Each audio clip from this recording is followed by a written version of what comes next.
Olá, sejamos todos muito bem-vindos. Por favor, não deixe de se inscrever, curtir, compartilhar, ligar sininho, marque nas suas mídias sociais, marque a todos nas mídias sociais. Se puder, seja membro, se não puder, tá tudo certo. Deixe bem comigo até o final desta dica de séries Flash, que eu resolvi trazer, porque, como eu já falei, por exemplo, da Britney Spears, eu acho que é um comportamento humano à flor da pele no sentido máximo da palavra celebridade, que é sobre essa história que a gente vai falar do Charlie Sheen. Diferente da Britney Spears, que eu sempre gostei dela, acompanhei, simpatizei, torci e fiquei preocupado por ela, o Charlie Sheen é sempre meio que um bad boy, né? Então, ele nunca me atraiu muito. Não é uma personagem que me atraiu, mas através desse documentário que estreou na Netflix, você consegue entender um pouco até onde vai a facilidade, o acesso que grandes celebridades têm ao mundo das drogas, do álcool, do alto prazer, da autodestruição, tem uma série de coisas. Mas, antes de mais nada, eu sou Beto Ribeiro e este é o especial Dicas de Séries. Dicas de Séries, Flash. Eu vou fazer assim, por áudio ficar mais, porque está tendo uma serra por aí, que está atrapalhando a nossa conversa. Isso é um saco, né? Como São Paulo tem barulho, meu Deus do céu, um dia eu me mudo pro meio do nada na Bahia.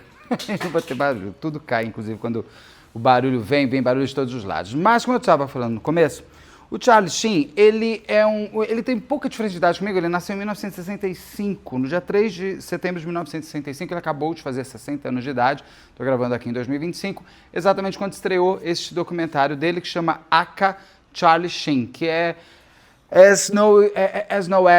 assim, como conhecido como Charlie Sheen, por isso que é Aka.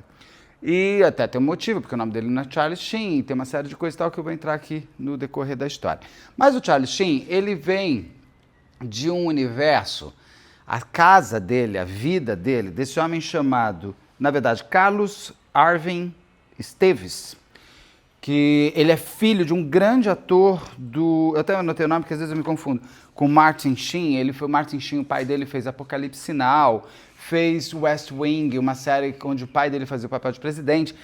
Inclusive tem, é uma coisa perigosa, né? Quando atores contracenam como pais e filhos também no mundo da ficção, porque eu acho que ali você dá um jeito de dar uma passada por tudo que aconteceu com você na sua vida real, mas inclusive o Charlie Sheen e o Martin Sheen, eles chegam a contracenar algumas vezes em algumas produções. O Martin é um grande ator, um ator extremamente respeitado e um grande pai. O que esse documentário mostra é o quanto esse homem, a mãe do Charlie Sheen também, mas o quanto a família num todo, mas o pai, no seu mais profundo desejo de salvar um filho, faz isso até hoje.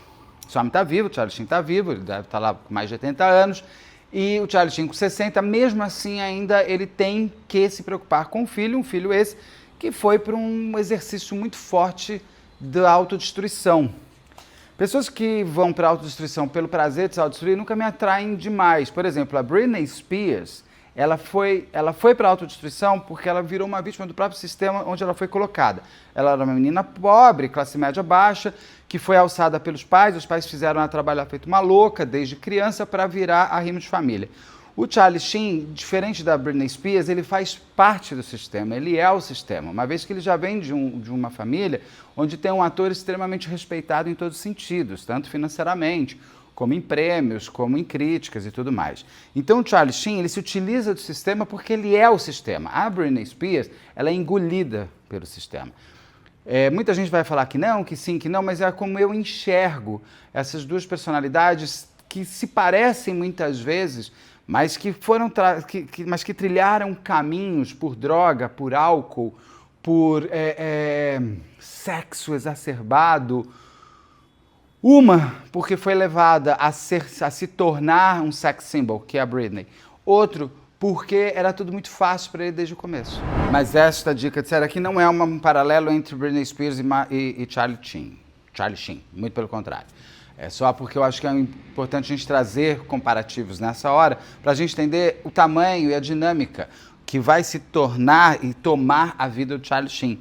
De novo, só uma última comparação, enquanto a Britney Spears era caçada pelos paparazzis, caçada pela mídia, caçada por todos, porque ela virava uma grande matéria para sites e perfis que vivem de uma fofoca baixa, o Charlie Sheen, ele se usava, inclusive, do seu estado para ganhar muito dinheiro. Muita gente ganhou muito dinheiro em cima da Britney Spears. O Charlie Sheen ganhou muito dinheiro ele mesmo, em cima da sua própria derrota, em cima da sua própria fama de bad boy. Então ele criou, ele gostou e aquilo o exercitava, porque era um círculo sem fim. Uma vez que quanto mais eu pirar, mais eu me drogar, mais eu aparecer, mais eu for preso, aquilo mais dinheiro eu ganho. Então só estimulava o que ele de fato vivia internamente, que era o prazer da autodestruição. Espero que realmente a série que a Netflix trouxe seja totalmente real e que ele esteja de fato se vendo de uma outra maneira. Mas vamos entender um pouco esse homem. O Charlie Sheen, ele vem, então como eu falei, o nome dele é Carlos Arvin Esteves, nasceu em 1975, virginiano. Acabou de fazer 60 anos, um homem que era muito bonito, vem dessa família onde tem um ator muito respeitado, e ele nasce em Nova York e logo cedo os pais mudam para a Califórnia porque é onde tinham os estúdios e assim por diante. O Charlie Sheen foi morar em Malibu, ali perto de Los Angeles, numa época que Malibu não era ainda esse metro quadrado mais caro do universo, mas também não era o mais barato. Ali ele vai ter uma infância divertida com seus irmãos esses que também 2 se tornam atores. Eles são 4 filhos, 3 atores, 2... E aqui o nome dos atores, dos irmãos deles, eu até anotei, que é o Ramon Esteves e o Emílio Esteves. Eles são bons atores, mas você até quando vê o documentário, você lembra deles, mas não são atores que marcaram muito, pelo menos para mim, grandes atuações ou grandes produções pelas quais ele passou. O Charlie Sheen, sim, esse se tornou uma grande celebridade, uma celebridade de um tamanho de um quilate, que ele é um homem que ficou milionário e poderia ser mais ainda se ele não tivesse gastado tanto dinheiro para ver a sua própria vida ir ladeira abaixo, que no fim virava ladeira acima. Ele vai, desde criança, ele e os irmãos, por conta inclusive de o pai ser ator, eles ganham uma filmadora de 8mm, eles passam a criar filmes entre eles. Divertido, legal, ok. Inclusive, pra você ter uma ideia, George Clooney era amigo de infância deles, o Sean Penn é amigo de infância deles, o Sean Penn aparece falando no documentário. O George Clooney não, mas você tem muitas imagens de eles todos crianças ali, crescendo juntos, todos eles. Só que o Charlie Sheen já vai começar a trabalhar aos 9 anos de idade, em 1974 ele estreia num filme ali, para fazer um papelzinho. Eu já acho isso ruim. Ou seja, ele já foi jogado na indústria do cinema, onde tem a vaidade, numa época então que para você conseguir fazer parte de um filme, era um nível de filtro e de testes, isso, aquilo, que para uma pessoa aparecer, você tinha 3 milhões querendo, tentando. Então você tinha muito mais dificuldade de ser um astro mirim do que hoje em dia, que você abre a sua câmera, faz o seu YouTube, faz o seu Instagram, e se você for interessante, você vai ganhar seguidores ou não. Mas, no caso dele, já vem uma pressão de ser aceito, ser gostado, ser aplaudido. Ele tem um pai muito bom ator, então ele tem uma competição, entre aspas, porque o pai nunca competiu com ele, mas internamente você acaba competindo. Existe uma série já de pontos. Eu acho que esse momento, que não é nem muito colocado no documentário, mas que quando você pesquisa é um ponto importante, ainda mais hoje em dia que a gente fala de adultização de uma maneira mais clara, eu não sei o quanto que esse momento que ele vai para um set de gravação já ali não iniciou aquela fagulha, aquele clique que vai dar problemas para ele daqui a algum tempo já, porque logo cedo, logo de adolescente, pré-jovem, muito jovem, ele já vai se tornar o demônio dele mesmo. E isso eu digo sem julgar, inclusive, tudo que ele vai fazer. Que quando você assiste ao documentário, principalmente onde ele está, já passeando um pouco pelo documentário, é um documentário que tem muitos depoimentos importantes de suas ex-mulheres. O pai dele não aparece, os irmãos dele, só o irmão mais velho aparece, o outro irmão não. Ele tem, o Sean Penn aparece, alguns filhos dele aparecem, o diretor, o produtor do Two and a Half Men aparece. Então você tem uma coisa muito interessante de que você tem pessoas que colocam o real retrato dele, que viveu, traficante dele aparece, que eu acho, assim, sinceramente, ser amigo de traficante já é chegar num nível que, desculpa, mas traficante não é para ser amigo, né? Pelo amor de Deus. Ainda mais de um cara que é drogado. Mas quem vai ser amigo de um traficante? Não tem lógica, né? Não tem, mas... Só que você percebe claramente no documentário que é um passar de pano no final. É assim, olha, tá vendo esse homem que se destruiu inteiro e que vem agora as 12 badaladas e a gente vai entender daqui a pouco como é que ele se destruiu porque o documentário quer o quê? Resgatar ele. Voltando, o documentário como documentário, ele é muito interessante, ele é muito bem produzido, você tem depoimentos muito impactantes. Só que você percebe uma coisa, o Hollywood, ela gosta de resgatar seus astros e estrelas porque eles valem dinheiro, né, gente? Então, é uma questão aí financeira, porque a sensação que se tem ali é que depois desse documentário que todo mundo se apazigou, onde o Charlie Sheen, ele trouxe, tirou a sua máscara, mostrou que está sóbrio há quase 10 anos, que ele está bem e que não sei o que lá, que ele tem vergonha do passado, que ele construiu, então agora estou bem, agora posso voltar a estrelar uma coisa para ganhar mais uns 100 milhões de dólares, porque se ele ganhar 100 milhões de dólares, a plataforma, o estúdio, o agente, todo mundo ganha 1 bilhão, né? Então ele é um ativo importante, ele tem 60 anos. Se é bom ou mau ator, não me cabe aqui fazer. Para mim, ele nunca me chamou muito a atenção. Mas ele é um business, então eu acho que esse documentário tenta dar uma revigorada. Tanto que o final é épico. A música, quando começou a entrar no final, eu falei, ai meu Deus, vamos todos abraçar Charlie e falar, volta Charlie, volta Charlie. Não sei não, se isso não vai acontecer daqui a pouco, a gente vai ter uma série nova com Charlie Sheen. Mas esse homem, ele então começa lá em 1974, com seu primeiro papel, fazendo filmes em Super 8 com sua família, com seus irmãos, com seus amigos. Filmes interessantes, eles mostram um pouco no documentário.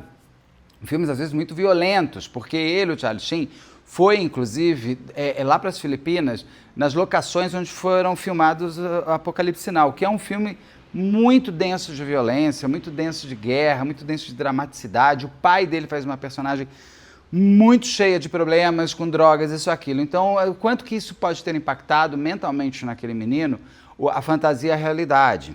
De um pai extremamente amoroso, de um pai extremamente presente, de um pai que tenta salvar esse garoto o tempo inteiro e até hoje ele está tentando salvar. Mas lá, naquele momento, quanto foi construído isso? A gente não sabe, isso não é tão levantado e tão aprofundado no documentário. Mas ele segue a vida dele e ele vai, por conta, inclusive, dessa coisa do cinema já ter começado a ser isso, aquilo, de todos os filhos, ele é o único que nem se forma nem na escola. E ele resolve fazer um teste de uns filmes, fala até para os pais, se não rolar, eu vou fazer um supletivo e tento fazer alguma faculdade. Os pais falam, beleza, aceitam essa aposta. Ele vai, e claro, porque ele tem o seu talento e ele vai conseguir vários papéis, ele vai conseguir, inclusive, ele vai fazer, Curtindo a Vida Doidada, um papel muito pequeno que foi super relevante na carreira dele, porque ele tinha muitos amigos, vamos lembrar, ele, né, agora com quem ele viveu e cresceu, então ele já tinha atores se despontando que conheciam ele desde criança e estavam ajudando ele, inclusive, a conseguir papéis. É o que indica, no caso, ele tem talento, pelo menos. Ele vai fazer Platoon, então ele explode, ele vai fazendo filmes, tanto que ele deixa de se chamar Carlos Esteves e passa a assumir Charlie Sheen. Ele é dos filhos do Martin Sheen, o único que usa o Sheen como sobrenome. Todos os outros usam Esteves. Mas ele explode. Ele vai, e como ele vai muito cedo, muito novo, e ele era bonitão, ele começa a ter acesso a tudo que é mulher, tudo que é drogas, tudo que é tudo, e tudo uma liberdade que ninguém parava. Porque ele era o Charlie Sheen. Então ele chega num avião e o piloto pede para fazer uma foto com ele, ele fala, só se estiver vestindo a sua roupa. Então ele põe o cap, e senta na cadeira do piloto. Ele dirige um avião, gente, com 300 pessoas lá atrás. Assim, há um nível de irresponsabilidade de quem permite, só porque ele é o Charlie Sheen. Ele não tinha parada, ele não tinha limite. As únicas pessoas que davam limite para ele eram os seus familiares, seu pai, sua mãe, quem realmente gostava dele, e alguns amigos mais próximos. Ele vai nessa toada, ele vai nesse crescimento, ele vai chegar num momento que ele vai encontrar o Nicolas Cage um dia à noite, e ele e o Nicolas Cage se juntam e viram, assim, os maiores drogados que podem existir, mistura com bebida, mistura com isso, mistura com aquilo, até que o pai vai conseguir fazer uma intervenção nele e vai obrigar ele a ir para um rehab. É a primeira vez que ele entra no rehab, ainda nos anos 90. Ele chega a casar, a se separar, ele já tem uma filha, logo cedo, logo pré-maturidade ali, pré-20 anos, ele já tem uma filha. Ele tem uma filha hoje de 40 anos, ele tem 60, então ele tem 5, ele vai ter 5, ele vai numa parada, ele não tem responsabilidade nenhuma, ninguém encerra para ele, ninguém dá não para ele. O mundo não lhe dá não. E todo mundo lhe aplaude demais. E ele começa a entrar numa toada de drogas, drogas e drogas, que inclusive durante as filmagens todas por onde ele vai passando, ele se droga nas filmagens. Tem um momento do documentário que ele conta que ele pegou um gelo, que ele estava tão doido, que o diretor chega para ele e fala assim, cara, eu preciso que você acorde, eu preciso terminar essa cena. Ele pega gelo, enfia no dags dele, para que com aquele gelo ele acordasse. Isso aparece no documentário, mostra até a cena que ele está com esse gelo ali no seu íntimo. Então, assim, é um cara que ele vai sempre se esgueirando pelos lugares. Ele tem uma carreira muito oscilante, porque ele é bom ator, mas por conta das drogas ele começa até a perder papéis. Inclusive, 4 de julho era para ele ter feito, o Oliver Stone tira ele e põe o Tom Cruise. Ele vai perdendo papéis importantes que esse cara podia ter ganhado o Oscar dentro da sua carreira, que era muito promissora, principalmente na década de 1990, e que ele foi deixando. E ele vai ser resgatado pela televisão. É a TV que vai trazer para ele uma nova sustentação, um novo respiro de ele ser visto como um bom ator. Só que sempre nessa coisa de muita orgia, muita prostituta, muita droga, muita bebida, muita balada, muita rodada. Ele chega a ter 2 Mercedes dele que caem ribanceira abaixo ali na casa dele, ali nos Rios, acho que é em Beverly Hills mesmo que ele mora, por conta de traficante que pega a Mercedes e joga para baixo. É uma vida assim, sem dormir, sem comer, sem nada. E isso começa, inclusive, a refletir muito na sua interpretação. Com um grande rehab, onde o pai vai colocar ele ali no final dos anos 90, ele vai participar de Friends, por exemplo, como um namoradinho da Phoebe, é uma grande volta para dele, porque a Friends era Friends. Aí, por conta de Friends, ele vai substituir ali, no final dos anos 90, para 2000, ele vai substituir o Michael J. Fox, que fazia Spin City, que era uma super cidade, uma super série, e o Michael J. Fox, ele revela que ele estava com o mal de Parkinson, então ele tem que deixar a série, e o Charlie Sheen faz, acho que as 2 últimas temporadas, inclusive é a única vez que ele ganha um Globo de Ouro. E ali ele vai, inclusive, nesse momento, já estar namorando e quase casando com a Denise Richards, que é uma atriz, mas ela era uma atriz muito da juventude ali, uma das mais promissoras, uma das caras mais lindas que existia em Hollywood no momento. Então eles eram um casal muito poderoso, eles eram uma hecatombe juntos. Charlie Sheen e a Denise Richards eram uau, não tinha pra ninguém. Ele chegou chegando. Ele vinha, tava pra ele.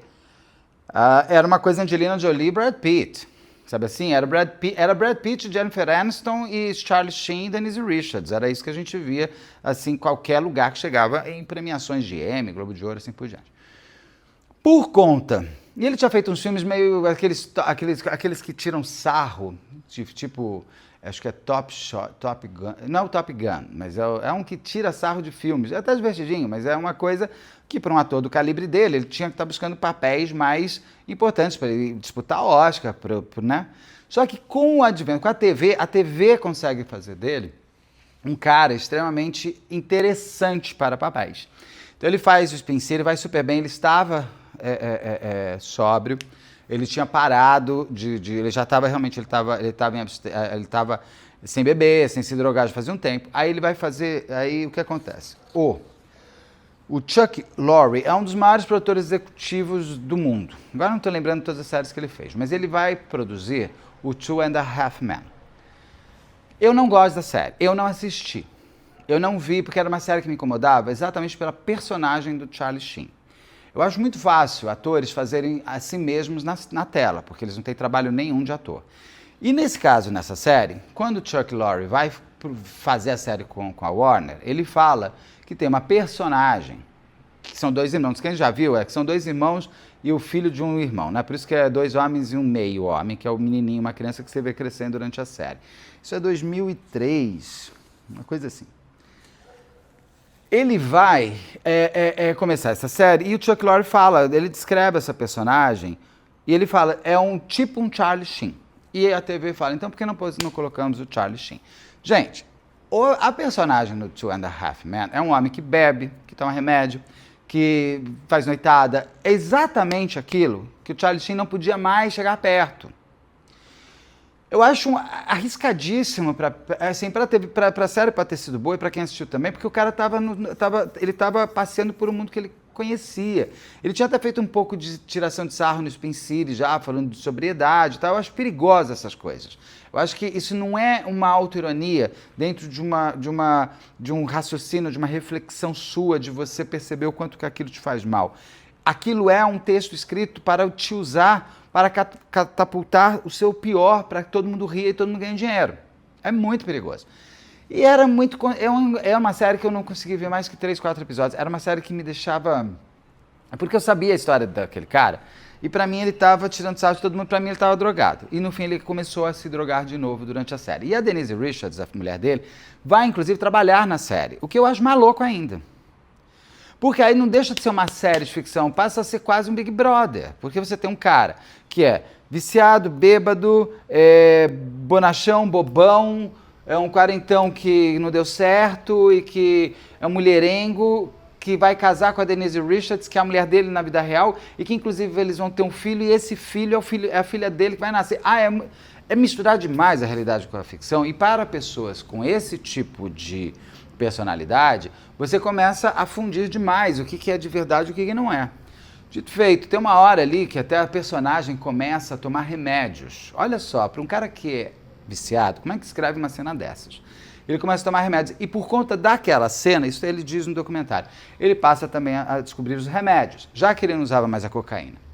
Ele já tinha passado por crack, já tinha passado por tudo. Esse cara, uma coisa assim, o Champagne fala uma coisa que é muito impactante. Ele diz o seguinte: o bom da cocaína é que ela te dá ela é um estímulo sexual.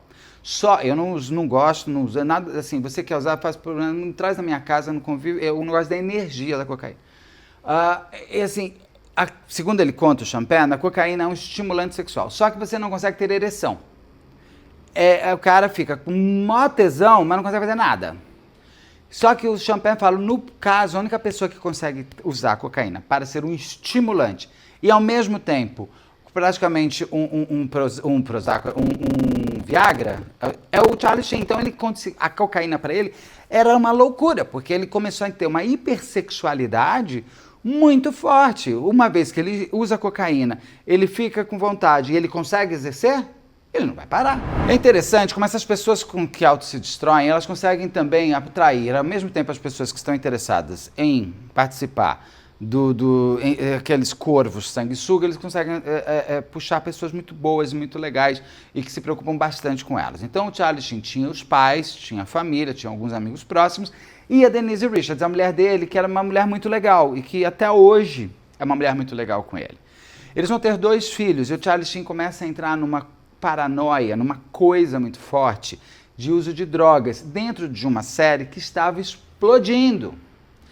Tem um número lá, acho que são, eu anotei, deixa eu ver se eu anotei o número certo, mas são mais de 100 milhões que eles ganhavam com a temporada do Two and a Half Men. Eu anotei, não é possível.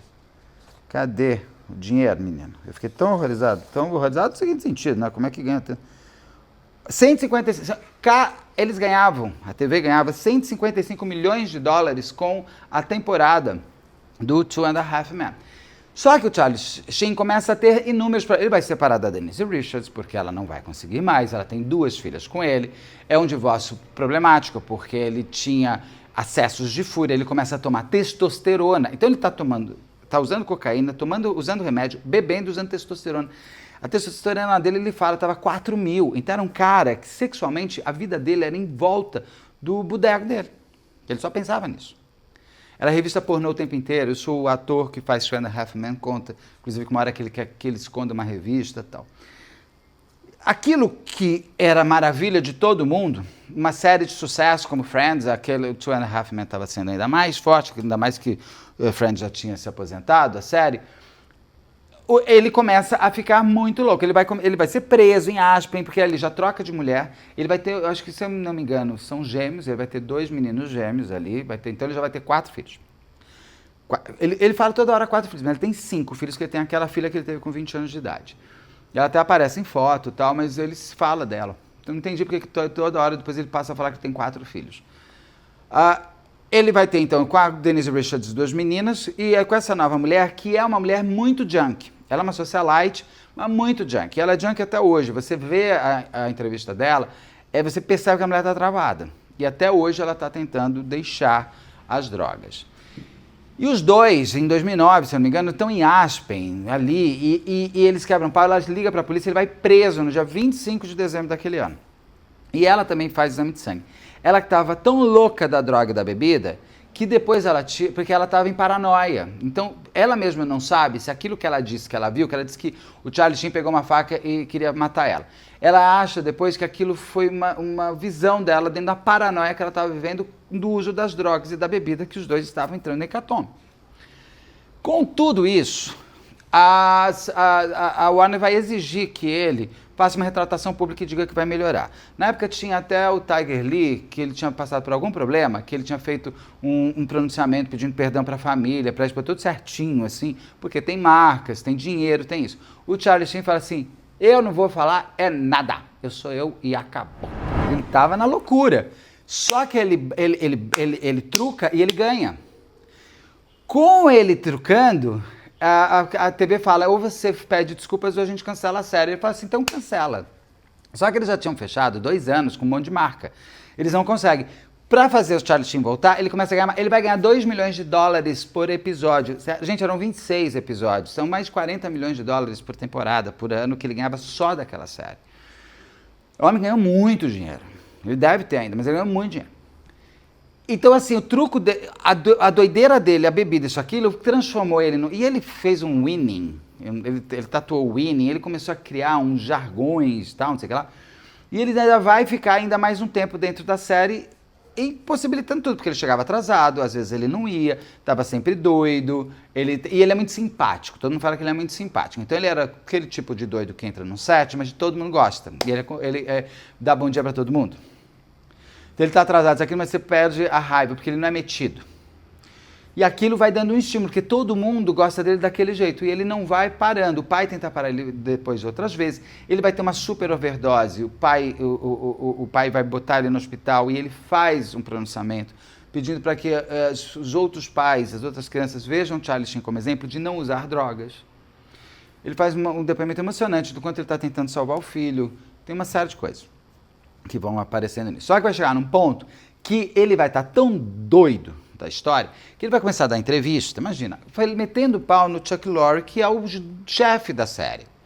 Ele fica sem saída, assim, ele não pode ficar metendo pau no criador da série. Ele começa, mas louco, não tinha nada a ver, o cara não tinha feito nada pra ele. Ele começa a dar entrevista pra rádios, metendo pau no cara, falando que assim, a série era ele, que ele que é o gostosão, que ele não precisa de ninguém, blá blá blá.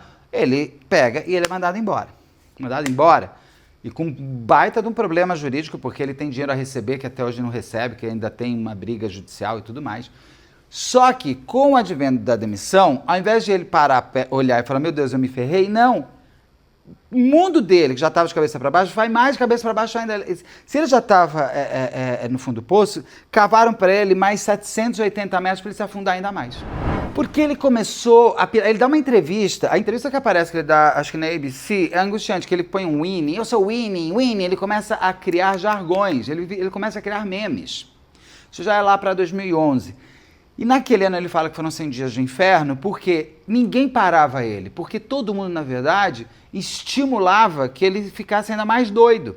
Porque daí um grupo de empresários do showbiz vai atrás dele e fala assim, vamos fazer uma peça, você vai viajar aos Estados Unidos falando o que você quiser, é Charlie Talking, sabe assim? E ele vai, e ele viaja, ele ganha muito dinheiro. Ele vai ganhando mais dinheiro, ele não para de ganhar dinheiro sendo louco. Só que ele chega numa hora que assim, ele está rodeado de prostituição. Ah, e tem um ponto interessante. Lá atrás, nos anos 90, onde aconteceu, falando de prostituição, que foi uma primeira... que isso tivesse acontecido com outro ator, ele teria perdido a carreira, ele tem a possibilidade de dar volta.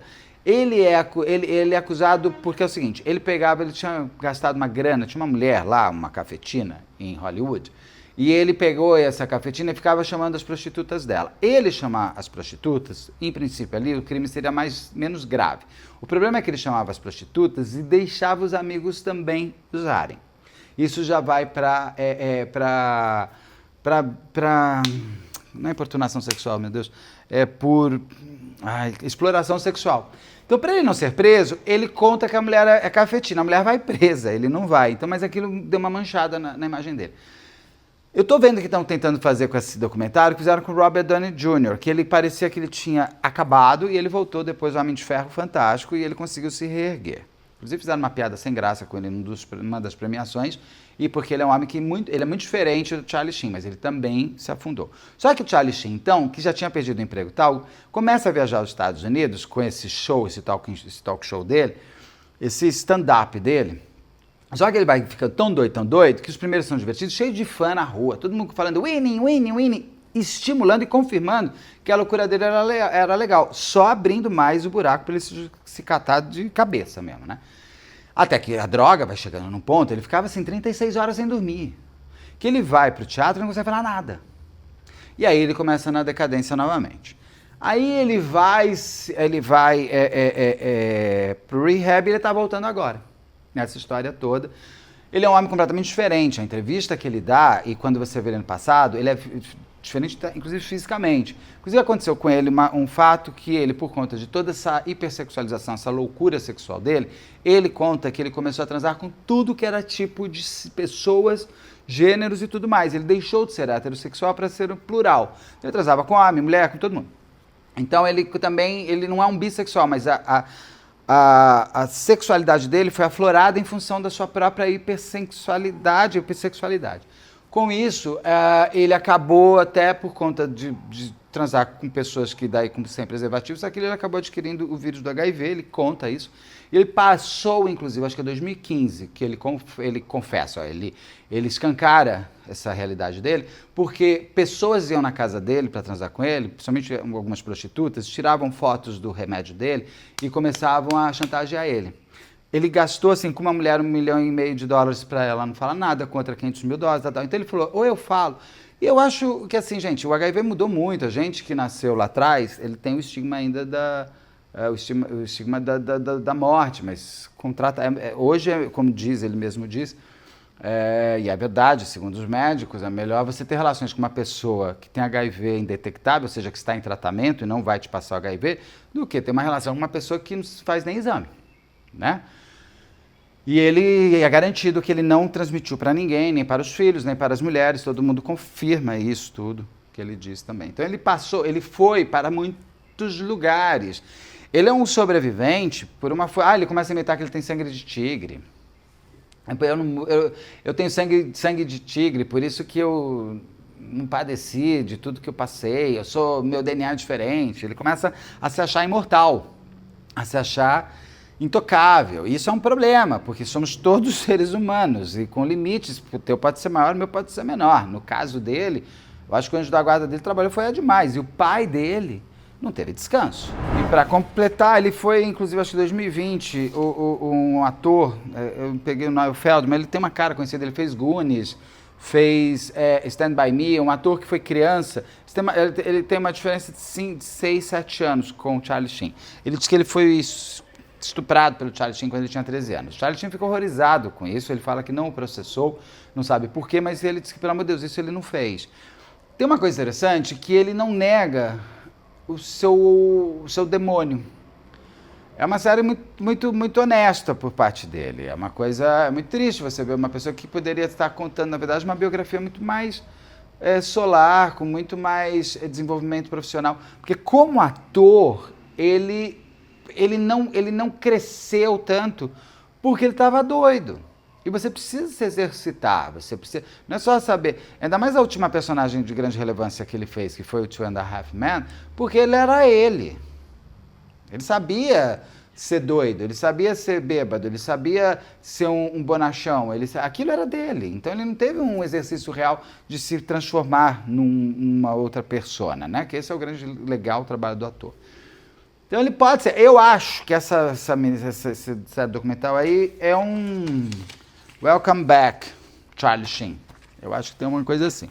E tudo bem, se as pessoas gostam. Eu não acho, não é dos meus atores preferidos, eu nunca achei. Bonito ele foi.